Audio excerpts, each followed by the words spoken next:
আপনারা যেহেতু তাদেরকে আশ্রয় প্রশ্রয় দিচ্ছেন, কথা স্পষ্ট করে বলে দিতে চাই, ভারতের যারা সেপারেটিস্ট আছে বাংলাদেশে আমরা তাদেরকে আশ্রয় প্রশ্রয় দিয়ে যে সেভেন সিস্টার রয়েছে সেটাকে বাংলাদেশ থেকে ভারত থেকে হাদির মৃত্যু নাকি একটি বিচ্ছিন্ন ঘটনা।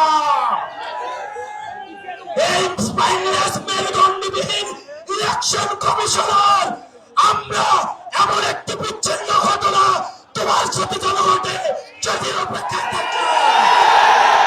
নির্বাচন যারা বানচাল করতে চাইছে, দেশের পরিবেশকে যারা অস্থিতিশীল করতে চাইছে, সীমান্ত যারা আমাদের ভাইদেরকে বোনদেরকে মেরে ঝুলিয়ে রাখে, তাদের আশ্রয় এবং প্রশ্রয়দাতা পৃষ্ঠপোষকতা দিচ্ছে ভারত।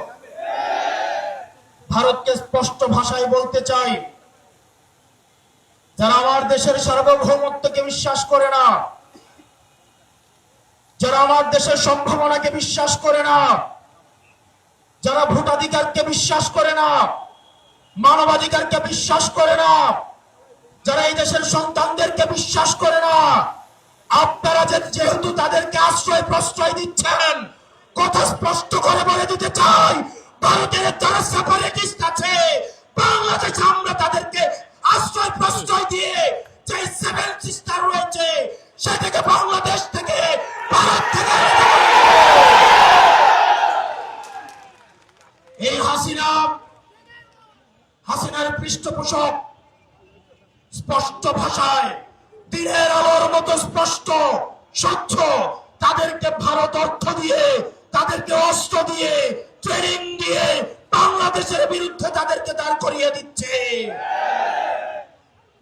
আমাদের ভারতের বিরুদ্ধে একটি পার্শ্ববর্তী দেশ বলার কোনো সুযোগ নাই। আপনার জবানে স্পষ্ট করতে হবে, এই বাংলাদেশকে ভারত একটা ফিলিস্তিন বানাইতে চায়। আমাদেরকে সবাইকে ঐক্যবদ্ধ হতে হবে।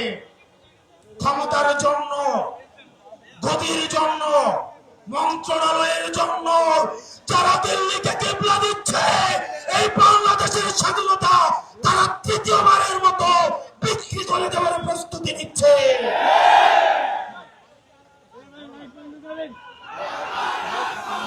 প্রিয় মুক্তিকামী জনতা, আপনার আমার মৃত্যু এই নির্বাচন কমিশনের কাছে কেবলমাত্র একটি সংখ্যা। অথর্ব নির্বাচন কমিশন বলে হাদির মৃত্যু নাকি একটি বিচ্ছিন্ন ঘটনা। এই স্পাইনলেস মেরুদণ্ডবিহীন ইলেকশন কমিশনার আমরা এমন একটি বিচ্ছিন্ন ঘটনা তোমার সাথে জনগণে যদি অপেক্ষা থাকে।